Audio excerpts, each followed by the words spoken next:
new position to do this in, but I think it would be the best to show off how I dye my hair, this beautiful ombre. It should not be this colour, it should be purple. This is what it looks like after it has been faded for about 3 weeks, and it basically turns into this kind of blue turquoisey shade. Looks really nice, but I want to have it re-dyed for Summer in the City, so I'm re-dyeing it. The colour that I use is the colour Freedom, and this is called Indigo Night. I am going to add a tiny bit of pastelizer in here. I pretty much have nearly finished the bottle of this, but I got at least 3 uses out of this bottle. Colour Freedom is, I think, exclusive to Superdrug. I did check on their website, however it's not very informative, but they did answer a Twitter question saying that they are cruelty-free, so I am assured slightly that they are a cruelty-free brand. I will say that I am not a professional hair person at all. I have never done hair professionally, so this is kind of me guessing after a few videos. However, this is the 3rd time that I've dyed my hair, so I felt like now I am prepared enough to actually show you what I do. So, firstly you need to get a really plain black t-shirt on, just in case you get any hair dye anywhere. I probably will get hair dye everywhere, but it's fine because it is a stain dye, so it's not going to permanently stain your skin. Just bring it into a parting. I'm actually going to be doing 3 sections, so this is my first section, and I am going to tie it in a bobble, just to make sure that none of this area has any hair dye. Once you're about happy with the bobbles, I tend to just adjust them so they're all roughly the same length, just to make sure that this process is a lot easier. Right, so I'm going to start off by mixing some of the dye. I'm not going to use the entire tube of what I've got, so there's about... It's a black tub and it's purple, so it's very difficult to show you. But I'm pretty much going about 1 part purple and like 1/4 to 1/3 part pastelizer. With these particular dyes, you do need to wet your hair first and have it a bit damp. Obviously, if I was doing this normally, I would just go into the bathroom and get it dyed, but instead I'm just going to dip my hair into a glass of water, just put a towel around me, just in case any of the hair dye drips onto my grey jeans. And let's get to the colour. So that is all the prep you really require. So the colour is mixed up, my hair is damp, and basically I don't really have a method for this.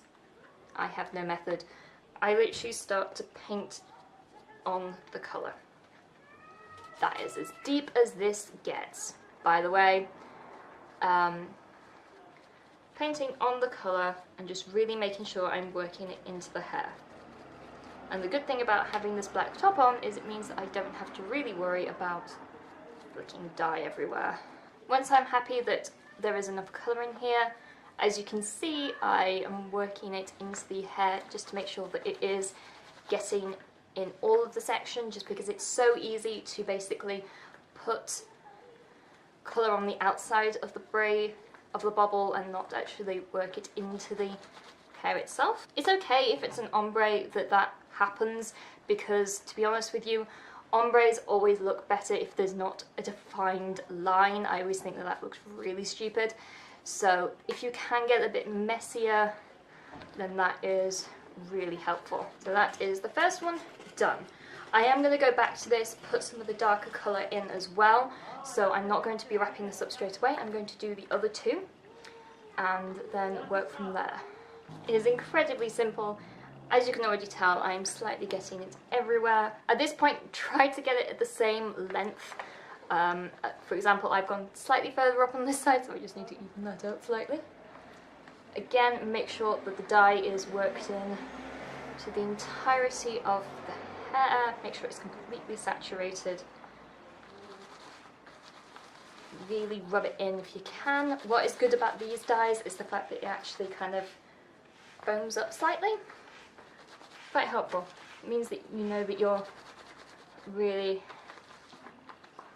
working in the dye. Completely saturate these braids first.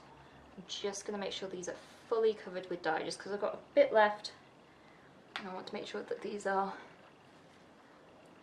fully immersed in hair dye. Check that it all has dye on it and that you're happy. Happy, happy, happy. It is all saturated. Right, once you've done that stage, I will start to work on just getting the ombre sorted. I like to go in with the basic pastelizer, put some on my hand, and just work that into where the ombre meets. I'm not sure whether this does anything, but it kind of makes me feel like it's not making a line, basically. That's my main issue. I've got a bit of hair dye everywhere. Told you, you get this stuff everywhere. I'm going to take some of the pure purple colour, and just before I wrap it up in the tin foil, I'm just going to apply that to the very tips of my hair. Just to give it a bit of a difference in colour, something a bit interesting. I very easily wrap my hair up in the tin foil.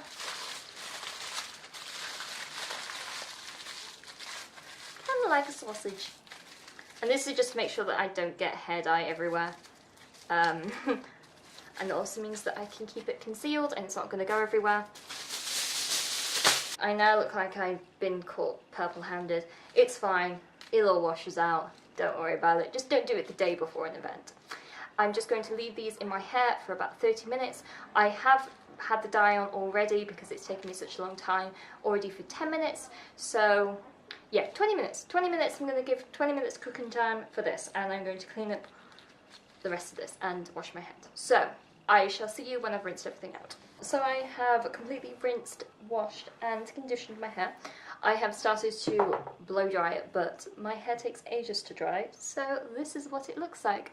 I'm just going to put some shots of what it actually looks like in like the daytime and stuff like that there, so you can see the colour. What I will say about these colours is the fact that if you do have blonde highlights, for example, I had an ombre put in a few months ago, so pretty much the ends of my hair are very light.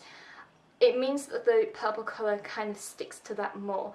The places where it's just my natural hair colour, which is up here, it kind of makes a slightly darker green, almost turquoisey shade. It means that when you're using these dyes, if you already have some kind of like highlights and lowlights, you can make a very interesting, people have referred to it as mermaid hair, all on your lonesome, even though the professionals did the hard work and you just kind of put some colour on. It took me about 10 minutes to wash out because I didn't super saturate my hair. I will say that even when my hair was fading, in the first sort of week or so, I did start to have some colour transfer onto my sheets, particularly my pillows. So please be aware of that. If that does happen to you, it's fine. You can easily bleach the colour out of it. So use white pillows, and then if the colour does transfer, just soak your pillows for about 20 minutes in a bath of very diluted bleach, and you can get all the colour out that way. So it means that you're not actually ruining any of your pillows, and again, recommend wearing black for the rest of the time. This is a t-shirt, my pyjamas, that says all you need is coffee. It's appropriate for me in the morning. So yeah, after you've just seen all those photos, that is what my hair looks like. It looks quite nice. It looks quite great. So that is me ombreing my hair. I hope you guys enjoyed this video, and I shall talk to you later. Bye!